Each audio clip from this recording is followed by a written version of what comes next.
It is my pleasure and honor to present Francesca Bray for the 2020 HSS Distinguished Lecture. More so, considering the joint nature of this annual meeting, bringing together historians of science and historians of technology.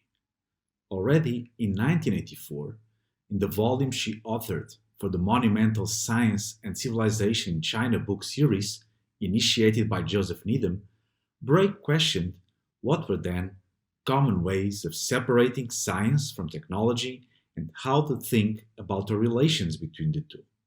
Then, she did point at how a book dedicated to agriculture differed from its predecessors, invested in demonstrating how China deserved a major place in the history of science, and science with capital S. Yes, agriculture is not a science, Bray asserted.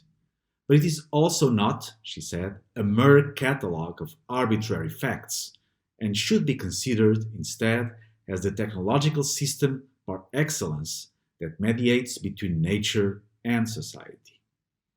Agriculture was thus constituted as major object in both history of science and in history of technology.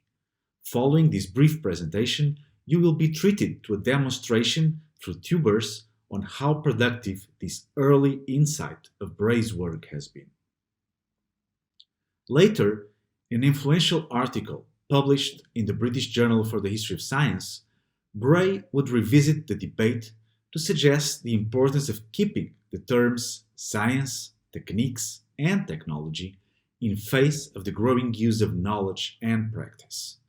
Going much beyond Needham's project, she defined science, techniques, and technology not as separate kinds of activity, but rather as overlapping phases of an organic process of knowledge production.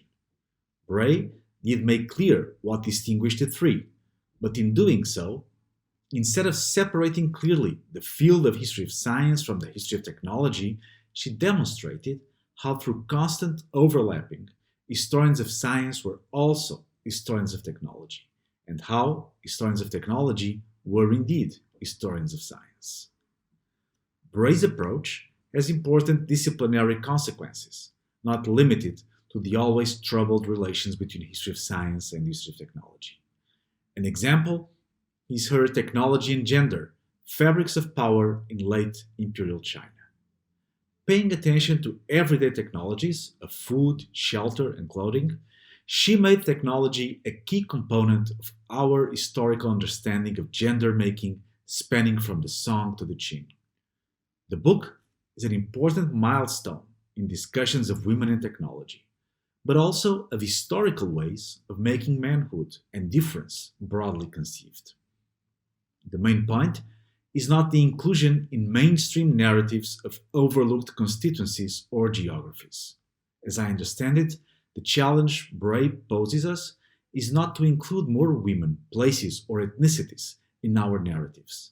This is certainly important, as her work exemplifies. But, more profoundly, she asks us to consider how does the history of technology and science look like when we write from China? What are the consequences for our historical writing when we start with basic materials such as crops, textiles, or houses?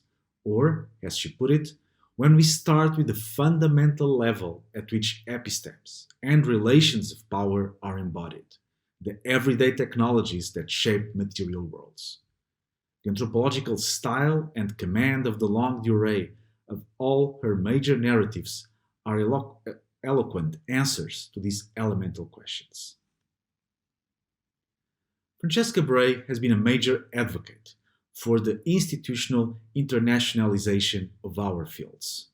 This was apparent in her tenure as president of SHOT, the Society of History of Technology, organizing a meeting in Singapore in 2016, establishing relations with regional organizations such as STEP, Science and Technology in the European Periphery, or endorsing scholarly events in Istanbul, Hangzhou, and St. Petersburg. Her work with the journal East Asian Science, Technology and Society, or her contributions to Department 3 at the Max Planck Institute for the History of Science in Berlin also speak to her commitment to de-Westernize the history of science and technology. I would like to emphasize how the leadership of Bray in these endeavors was sustained by her own scholarship. In all her writings, she has made the history of science and technology a significant field of inquiry for a much wider community of scholars, engaging with domestic space or with agriculture, two realms of material life that Bray has dedicated much attention throughout her career, is of ultimate historical significance for scholars in any geography independently of the GDP of the country they write from. The inviting nature of Bray's work also translated into collective projects such as the book Rice, co-edited with Peter Koklanis, Ada Fields Black, and Dagmar Scheffer, or the more recent Moving Crops that will appear in 2021, an experiment in collective writing with Barbara Hahn, John Lurdosamy, and myself.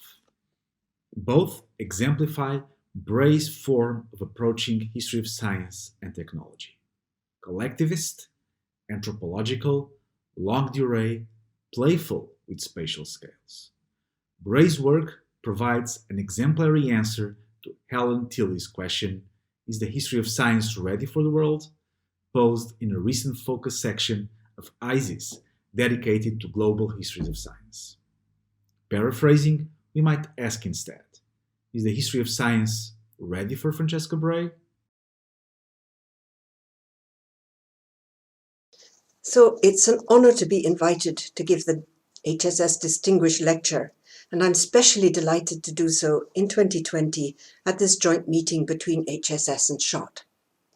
My sincere thanks to Jan Golinski, to Christine von Oertzen, Soraya de Chadarevian, the HSS committee and all who have brought me here today, albeit on a screen, to Tiago for his generous introduction, and my sincere thanks to all of you who have taken the trouble to tune in. My talk today hinges on materiality, both as a condition shaping thing-human relations and as a vector for producing knowledge and generating theory. I discuss how people have made knowledge about some very earthy, rooted underground things, namely tuber crops: yams, potato sweet or white, manioc and taro. The white or Irish potato has attracted scientific and political attention in Europe for over 250 years, thanks to its highly visible and often contested role as a popular staple.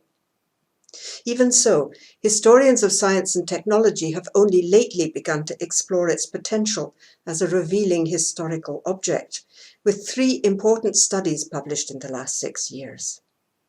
Other tuber crops, yams, sweet potatoes, manioc and more, have remained underground. Food for millions for many centuries, essential provisioners of capitalist growth. Because they were grown in small patches by natives on the margins or beyond the boundaries of civilized terrain, tubers were underdocumented and underestimated by historians, crops without history for people without history. In anthropology, by contrast, serious tuber studies date back a century, and tuber societies have ever since been the stuff of much radical social science theory. Varied as those anthropological theories of matter and society are, each is rooted in fundamental materialities of tubers as crops. Materiality being so topical today in history of science, along with the drive to restore visibility and agency to ignored historical actors, I thought it would be interesting to consider what inspirations we might draw from looking at how anthropology has observed and made science from tubers, bringing to center stage in academic discourse those invisible underground crops and the marginalized peoples who grow them. Today, the theme of materiality seems particularly apt, with the COVID epidemic disrupting so many material certainties around which our lives and thoughts were organized. The materiality of historical things is now a prominent, if still experimental, theme in our field. A prosaic attention to the stable physical or biological properties and propensities of stuff or life forms jostles with the unsettling of fixities, the emphasis on things, enmeshment and becoming of the new materialism. Working between these 2 distinctive ways of seeing and knowing challenges us to write new histories. about the things themselves as they come into being or move through space and time, about the ways in which our historical actors made, used, and understood those things, and at a more reflexive level, about the ways in which we, as historians, build those ways of seeing, doing, and knowing into social theory or historical explanation. As living technical artifacts, selected and reproduced by humans, and shaping and reproducing everyday human lives and experiences for several millennia across the globe, crops offer particularly rich opportunities to explore the dialectic between stuff and things in historical context. Since 2016, our Moving Crops Collective of 4 historians of science and technology, Barbara Hahn, John Lodosamy, Tiago Saraiva, and myself, has taken the materialities of crops and the meshing of stuff and things as our starting point for exploring how specific crops became rooted in place, how they moved, how they were understood, and how they were and are used to tell stories or histories. In our forthcoming book, Moving Crops and the Scales of History, we propose the concept of cropscape as a framing device for our case studies. In tune with the new materialism, we define the cropscape as an assemblage formed around a crop. The heterogeneous elements or actors brought together in specific place and time that make and grow that crop. Our cropscape assemblages comprise plants and people, environment and institutions, skills, knowledge and ideologies, tastes, markets, pests, cosmologies, etc. The assemblage's perspective helps identify hitherto ignored or invisible actors and to bring obscure connections to the surface.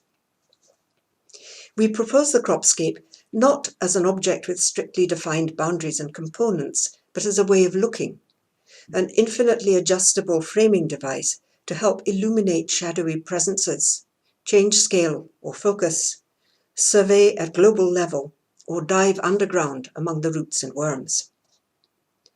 Since crops are life forms resulting from human intervention with specific material affordances or constraints, the cropscape encourages a strictly materialist approach to historical process and distributions of power, but our materialism is not deterministic. The assemblage dimension of cropscape pushes us to trace how crops evolved ontologically as well as biologically, to look at how they built knowledge and made meaning in different sites, field or laboratory, ministry, market, or tavern. Equally important for us, as historians of science, is reflecting upon the genealogies of our own ways of knowing. As an explicit framing device, the cropscape pushes us to question both the stories we tell about crops and history and why we like to tell them that way. As the anthropologist and non-modernist of the Moving Crops Collective, I insisted on planting plenty of tubers in our communal garden, to divert us from the high roads to capitalism followed by major commodity crops into the half-hidden tracks of savage staples often considered to exist outside history. Reflecting on anthropology's tuber stories and their radical alterities also prompted us to rethink how we approached our more familiar cropscapes of wheat or tea, coffee or cotton, and the stories they are taken to tell. So, what kinds of story are told about tubers? Those underground tangles of swollen roots or rhizomes that sustain millions, yet so easily escape the notice of scientists or historians trained to focus on waving seas of wheat and other grand global crops that have sustained the rise of our modern world.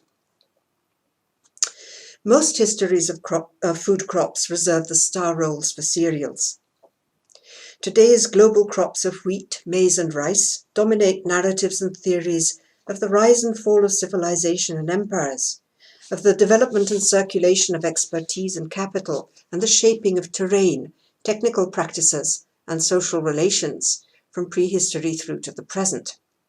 But, with the sole exception of the Irish or white potato, whose well-documented impact on industrializing Europe has ensured its recognition as a crop that, in William McNeill's words, changed the world's history, historians seldom incorporate tuber crops into their models of historical process. Despite tuber's demonstrable contribution not only to human diets but to colonial expansion and industrial development, manioc or cassava, sweet potato and yams were relegated to the status of local minor crops.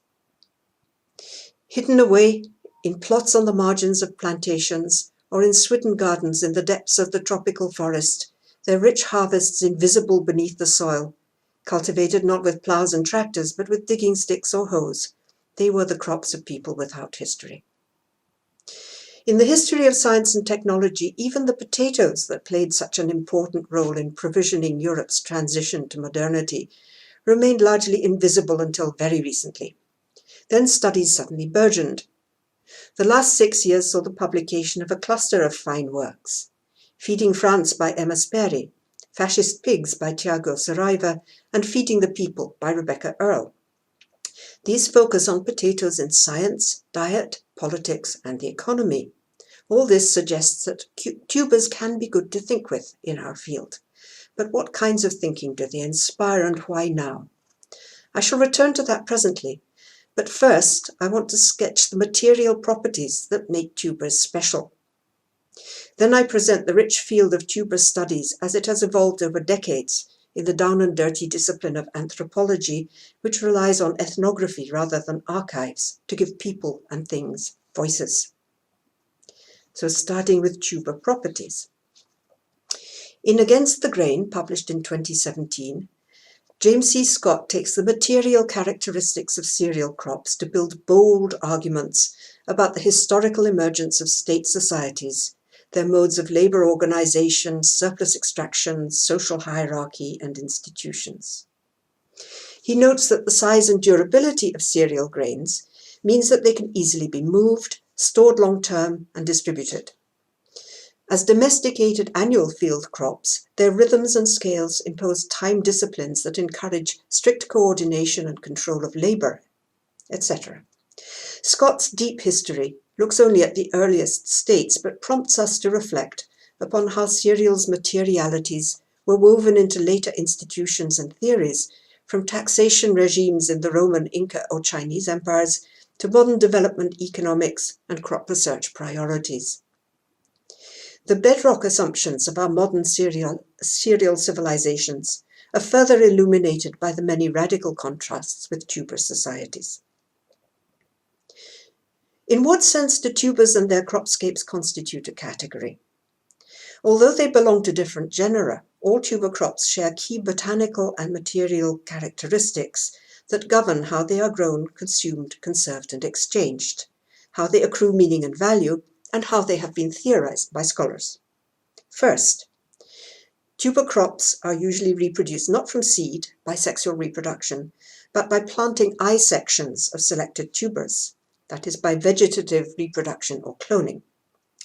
This ensures the permanence of desirable characteristics, but risks vulnerability to disease, as in the case of the devastating potato famines of the 1840s.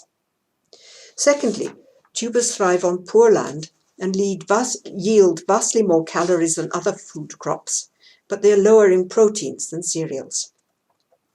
Only if consumed with supplements like game, fish, vegetables, or milk do tubers provide a sustaining diet. But a small plot will feed many mouths, and until quite recently by world history standards, tubers were only grown on small gardens, not as field crops. Unlike the hundreds of thousands of stems of wheat or rice in a field, a yam gardener cares for her plants almost as individuals. An intense and morally complex bonding between plant and planter is often part of the phenomenology of the tuber garden. Finally, unlike cereals, many of which can be stored for years, unless they are intensively processed, tubers soon germinate or rot. In consequence, reciprocities and exchanges of tubers are typically more local than those built around cereals, while power relations and value creation take very different forms. Comparing tuber cultivation with cereals and other commodity crops around which familiar historical theories and models have been constructed, one notable difference is that of scale. Tuber-dependent societies are typically small-scale. Another is place. At least in modern times, tuber eaters lived on the margins, in shacks at the edge of plantations, in the boggy or mountainous fringes of Europe's modernizing nations, in remote forests or islands.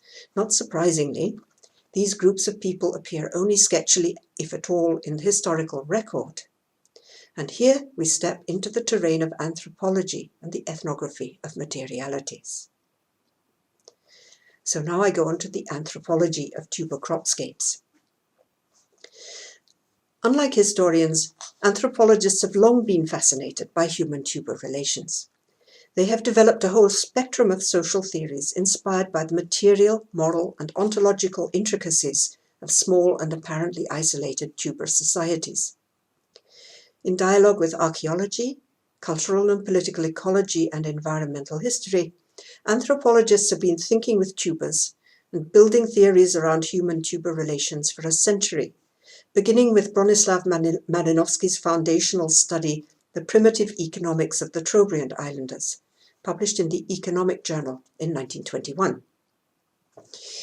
There is an affinity, if not identical likeness, between our own cropscape frame in the Moving Crops project and the approaches of classical anthropology. Though not using the term of assemblage, they conceptualized societies as tight meshings of people, things, forces, and ideas. The densely theoretical anthropological literature on small-scale tuber-dependent societies, notably the Trobriand Islanders, Highlanders of New Guinea, and small Amazonian tribes, focuses on kinship, meaning, morality, value, and forms of exchange in worlds where humans, plants, animals, and spirits are all actors, and where identities often fuse. Manioc beer is the life of the Runa people, they say. Trobrianders regard yams as people and people as yams. While the numbers of people concerned are small, the literatures on small-scale tuber cultivators and the theories elaborated around their lives are very complex. To simplify the picture, I begin with the Trobrians, then turn to Highland New Guinea, and finally Amazonia. You may suspect the use of the ethnographic present in these vignettes, yet materially and socially, these tuberscapes have shown remarkable resilience in the face of global transformations, raising some interesting questions about the historiography of the longue durée. Bronislaw Malinowski, the founder of fieldwork-based anthropology, first brought the Trobriand Islands to the public attention of Europeans. Argonauts of the Western Pacific came out in 1922, Coral Gardens and Their Magic in 1935. These flat coral islands off the east coast of New Guinea support yams as the main crop, supplemented by fish, taro, bananas, coconut, and pork at feasts. The Trobrianders, Malinowski observed, are splendid tillers of the soil, but technical skills go far beyond mere horticulture. For yams, cropscapes are a dense socio-ritual material tangle. Garden magic, he says, is a public and official service. The garden magician's rituals inaugurate each stage of cultivation. Every Trobriand man has a biological or adopted sisters for whom he grows plots of yams. In return, his family is fed by yams grown by his wife's brothers. A man is the father of the yams he grows in the plots he tends. His wife is their mother. The circulation of these yams and of their daughters, planting yams, and sons, exchange yams, Malinowski says, enmeshes the whole community into a network of obligations and dues, one constant flow of gift and countergift. The chief gives out land for yam plots and in return receives about a third of all the yams grown, which he displays in magnificent yam houses, boima, built and ceremonially filled by the villagers. Since yams don't keep, the sequence of growing, harvesting, presenting, and displaying must be constantly repeated. Villagers describe how these collective tasks transform them morally. They begin as hungry, greedy people, ready to devour yams without stopping. By the time the boima is filled, they have lost their hunger for yams and are content to see the community's wealth gathered in the chief's boima. The lavish boima display confers prestige on the chief and honor on the village. The chief redistributes yams as food to provision public feasts, trading expeditions, war parties, and working groups, or he converts them into objects of permanent wealth and prestige by providing yams to craftsmen who make stone axes, shell necklaces, and armbands. These valuables the chief collects or bestows as ceremonial gifts within the village itself, or feeds into the archipelago-wide circuits of the famous Kula ring. As the arm shells and necklaces pass ceremonially between hereditary Kula partners, they accrue value, but they are not commodities. They can neither be sold for money nor converted into the yams that constitute the subsistence sphere of Trobriand exchange. Yams, then, are the fundamental substance that circulates through Trobriand society like blood, nourishing, sustaining, and defining. Anthropologists from Malinowski to the present have noted the isomorphism of yam growth and Trobriand concepts of kinship and social bonds. Yams are food, wealth, and social responsibility, the children of farmers, the bond between brother and sister, the stuff of chiefly wealth and prestige. Yams circulate locally as goods in the subsistence sphere of exchange, but converted upwards into the shell necklaces of the Kula sphere, the produce of the tiny yam plots binds together far-flung islands and knits together partnerships that endure for many generations. Malinowski explained that the gift relations of the Trobriand exchange do not exist outside real economics, but present an alternative form of rationality from the profit-maximizing and enlightened self-interest that supposedly drive capitalism. Marcel Mauss further developed this insight into a theory of the dynamics of gift exchange, the obligation to give, receive, and repay. Mauss contrasted the moral obligations and enduring social entanglements inherent to the ideal type of pure gift exchange with the impersonal one-off interactions of another ideal type, pure commodity or contractual transactions, while noting that both rationalities coexist in varying degrees in any real act of exchange. Malinowski published his Trobriand studies between 1921 and 1935. Mauss's essay on the gift appeared in 1923. Like their contemporary Freud, both used their investigations of European civilization's others to probe its discontents and contradictions, to challenge its assertions of superiority, and to argue that we should recognize that supposedly primitive rationalities were niched in even the most advanced institutions and behaviors. Malinowski's Trobriand research inspired the political economist Karl Polanyi's critique. In The Great Transformation, published in 1944, Polanyi argued that modern capitalist markets were not the natural, inevitable outcome of rational progress, but a specific historical formation. Polanyi insisted that it was dangerous to treat markets as if they were non-material and disembedded from society, prompting a long-term debate between formalists, who believed that the difference between Western-type markets and primitive subsistence economies is one of degree, and substantivists who believe it is one of kind. These anthropologically rooted analyses of circuits of exchange and regimes of value later informed the work of such influential precursors of the new materialism as Arjan Appadurai and his co-authors in The Social Life of Things, which came out in 1986. Meanwhile, Malinowski's study of coral gardens and their magic, with its crisp reconfiguring of the relations between science, magic, and ritual, proved a valuable resource to both anthropologists and historians when at last they took the heretical plunge and began studying modern institutionalized science as culture. The sweet potato cropscapes of Highland New Guinea nourished another influential materialist social theory, cultural ecology. Around 1960, heightened concerns about humans' propensity to damage the environment launched several novel research agendas. Cultural ecology addressed the role of culture in resource management.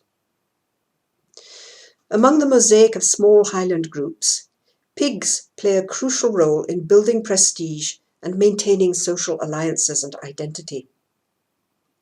Pigs are paid in compensation to the families of allies killed in raids, sacrificed to the ancestors in cyclical rituals of tribal boundary marking, and the key valuable in the region's mocha exchanges, escalating gifts and counter-gifts between clan groups in which big men wield great influence.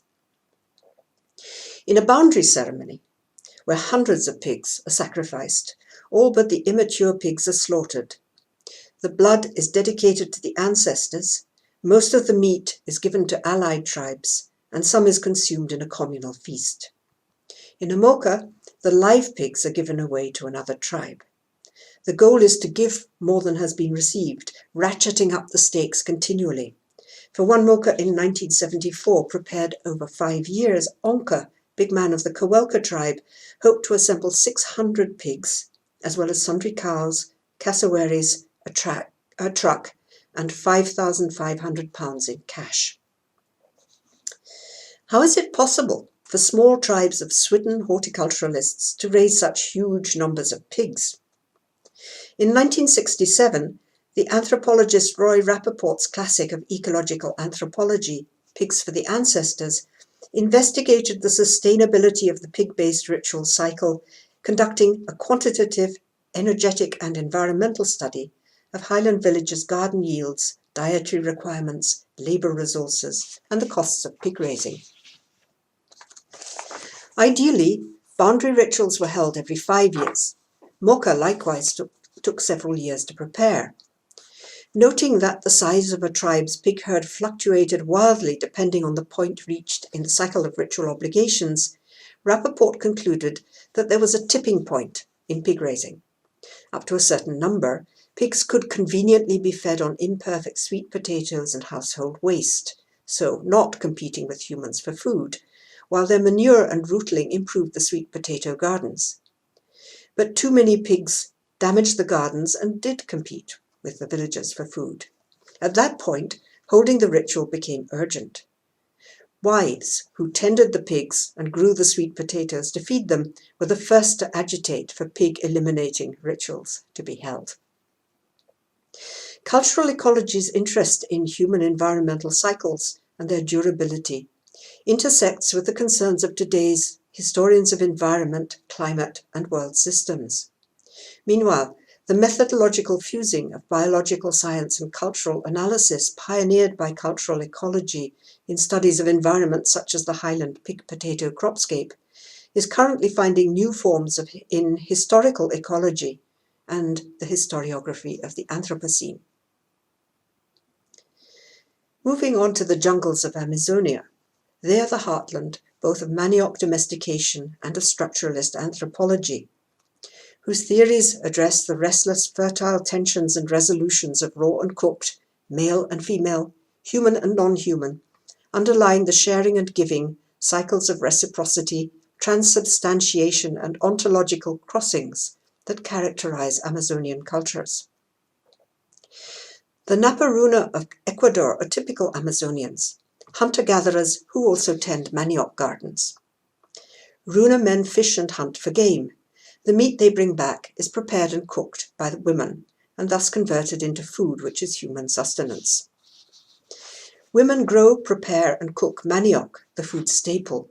More importantly still, they brew it, in pots called wombs, into aswa, manioc beer. Men passionately desire aswa, which women bestow on them in erotically charged presentations when they return from the hunt.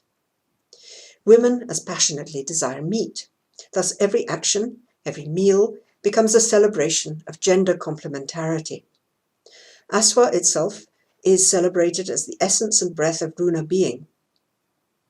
Meat and aswa circulate constantly between relatives. In marriage feasts, they are exchanged among groups often living many miles apart, binding together the local community and the whole Runa people. Such expressions of Amazonian value and identity through local and long-distance exchanges of food and drink, substance and spouses, have been traced back through ethno-historical research into pre-Hispanic times. Today's research brings together local people, botanical scientists and anthropologists, to recover the history of forests and of forest crops like manioc.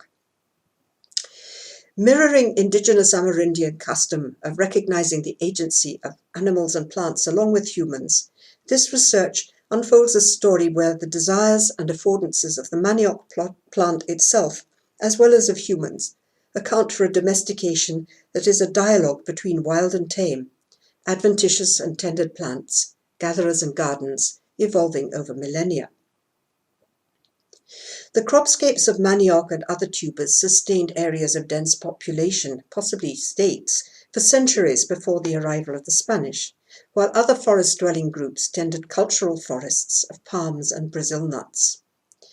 Rather than a general pre-Columbian transition from foraging to farming, followed by a post-conquest collapse and reversion to primitive ways, new research proposes a series of shifts in the equilibrium between alternative lifestyles.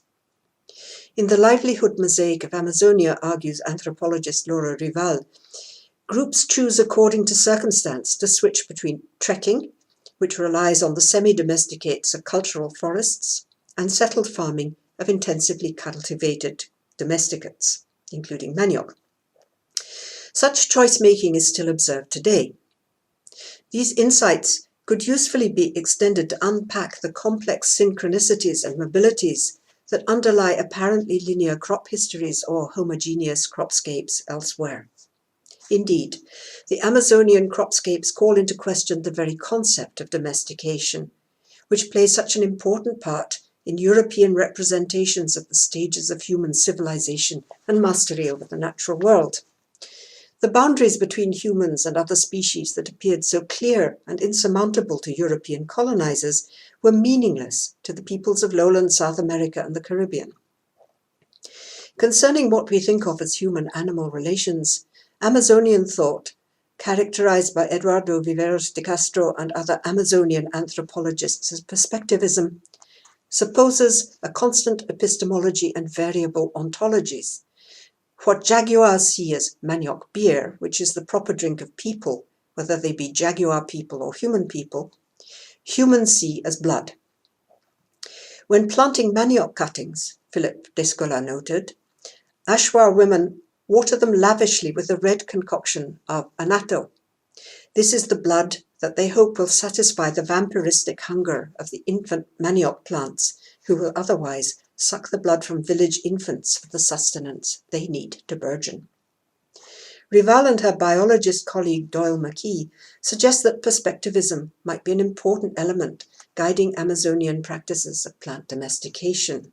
But while Rival and McKee still employ the term domestication in Amerindian context, historian Marcy Norton draws on perspectivist anthropology to argue for discarding the wild domesticated binary altogether.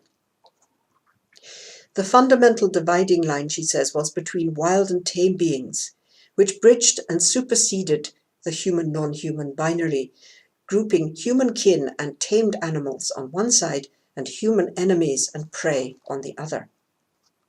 As with the slippages observed by Rival between gathering and gardening, trekking and settling, Norton argues convincingly for the longue durée of this distinctive categorization of self and other, human and non-human. For our moving crops group, these qualifications of the boundaries between wild, tame and domesticated prompted us to reflect more generally on how human-plant relations have been understood historically and in the present. So now I look at tubers and history. Anthropological theories derived from tuberscapes have grown rhizomatically, shooting out roots and tendrils of debate from fertile eyes and nodes, and growing in tangles as thick, vigorous and enduring as the tuber plants themselves. The tuberscapes from whose plots and storehouses these new ways of addressing knowledge and practice emerged might at first seem to be tiny introverted backwaters, cut off from the trading channels and great transformations of modern history, and therefore without historical significance. Their spaces and temporalities are shaped around cycle and countercycle, and the knitting together of small isolated places, rather than straight lines of outward travel or evolutionary trees of progress and expansion. Yet, as the anthropologists have also shown, these tuber places do not exist outside history.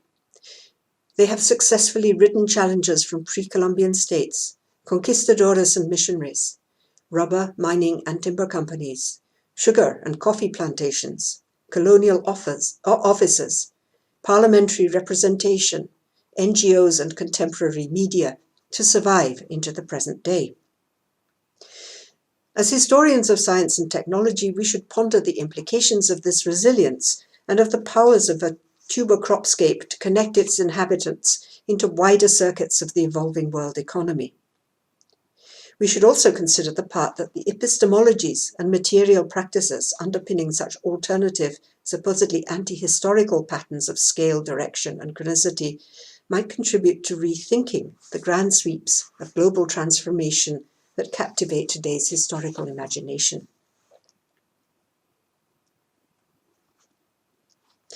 But what of tubers' place in other, more clearly capitalist or longue durée cropscapes? In moving crops, we also found it useful to think of tubers as paracommodities, locally grown sources of cheap subsistence for the subaltern workforces producing the commercial export crops of the emerging world economy. The tuber crops were essential to, but did not themselves enter, global commodity chains. The plots where they were grown were a humble, barely visible feature of the vast landscapes of colonial plantation and factory. Yet from Brazil to Ireland, they were a vital cropscape within a cropscape in the colonial topography. Tubers, crops that stayed put, were a growth promoter for the commercial crops or the workforce that travelled. But unlike cotton, rubber or sugar, wheat or vines, these humble crops remain what today's plant scientists call orphan crops. They were not considered sufficiently important to study or improve, and the historical records from late imperial China to 1950s Mozambique are scanty in consequence until elites start to take an interest. In Feeding the People, Rebecca Earle recounts how white potatoes slowly became visible in European records, in forms such as landlord-tenant or church and parishioner disputes over whether potatoes counted as produce to be included in calculations of rent or tithes. Only when elites began to realize the potential of potatoes to substitute at the level of the national economy for precious wheat did Europe's potato sciences develop.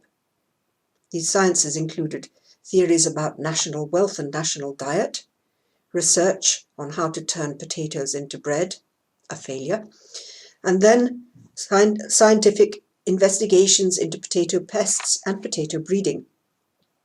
For white potatoes, starting in the late 18th century, the scientific, political, and popular discourses about potatoes offer rich rewards to historians. But most other tubers remained invisible, orphan crops even in the modern era. So finally, I turn to thick things. One important trend in history of science and technology today is to bring to light neglected actors, human, non-human. These efforts to bring shadows into the light and to reinstate their lost importance clearly require different methods and sensibilities from the studies of laboratory science. The making and knowing of knowledge and things is shown to be embedded in strange, unexpected assemblages. Who or what is relevant? What are the raw materials and the instruments of action? In which ways is knowledge legitimized? All are open to radical reinterpretation. The most provocative and inspiring studies today apply some form of new materialism to recover historical practices and to historicize ontologies and epistemologies past and present. The potato histories of Sperry, Saraiva, and Earle are excellent examples of taking materiality seriously, in tune with the concerns of our times. While each study naturally has a distinctive focus and approach, all three trace evolving entanglements of matter with meaning and seek to recover some of the multiple ontologies, the overlaps and tensions between indigenous vernacular and metropolitan science, to which Helen Tilley drew our attention in 2010 when asking, "Is the history of science ready for the world?" Food and its provision prove a particularly revealing lens for the interweaving of science and politics Morality, Habit and Feeling in Modernizing Europe. The three potato studies trace convergences of things and knowledge that built the material substrate upon which the sciences and social theories of the European world order grew. In analysing the dialogues between peasant farmers, technocrats, states and consumers, they strive to recuperate subaltern human or non-human agency and processes of knowledge creation. In selecting food crops as their focus, they contribute to new histories both of biopolitics, human tinkering with plant or animal life, and of biopower, as developed, for example, in the sciences and ideologies of healthy eating. In selecting roots rather than grains, they include excluded actors and activities, and highlight symbolisms, for example, the powerful metaphors of patriotism, positive or negative, attached to potatoes through their tuberous and rootiness. Dangerous Irish nationalists, feckless Irish peasants, potatoes rooting the folk in Nazi Germany, revolutionary food for revolutionary citizens in Directoire France, patriotic self-reliance of housewives in World War II England. Yet, if we compare these ingeniously rich, thing-thickening studies of Europe's tuber societies since the Enlightenment with the anthropological studies, one important element is largely lacking, a shadowy, absent presence. Namely, the hands-on material processes that are, in practice, a crucial element in the technical production of artifact, knowledge and meaning. As Ludovic Coupaille puts it in his study of the interlacing of practices and discourses that leads to the coming into being of yams in Papua New Guinea, viewed from the outside, etic perspective, many steps, judgments and associations that from an emic actor's perspective are not only essential to the production of the yam as artifact, but also integral to its being, would be overlooked. And this, of course, includes many ways of making meaning for the object and between the makers.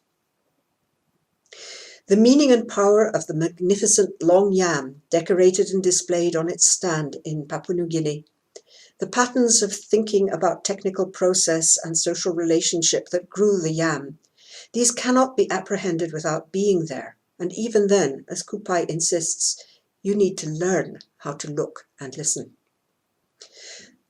Absent the possibility of ethnography, there are limits to how much historians can recuperate the thickness of things. Many are rising to the challenge, showing us new and fascinating assemblages of things, people and ideas. Recent inspiring reframings of material worlds, with radical implications for conventional chronologies, geographies, and concepts of science and technology, include Clapperton Chakanetsu Mavunga and Catherine de Luna on Africa, Dorothy Coe on Imperial China, Pablo Gomez on the 16th century Caribbean world, and 6 brilliant essays in the 2018 special issue of History and Technology on Thinking with the World. It's hardly coincidental that the most daring methodological experiments by historians of materiality are taking place on the margins, chronological and geographic, of the West's world, where the familiar becomes strange and eyes open to new things, the terrain of classic anthropology. Several, but for understandable political reasons by no means all, of the new materialist historians explicitly draw on anthropological theories of ontology and epistemology. Reminiscent of how the insights of Malinowski and his colleagues concerning magic, science and ritual resurfaced as inspirations with the turn to studying modern science as culture. In presenting how anthropologists formulated different ways of knowing through tubers, and how they translated this knowledge about knowledge into more general theories of materiality and society, I hope to have persuaded you that tubers are good to think with in history of science. Thank you.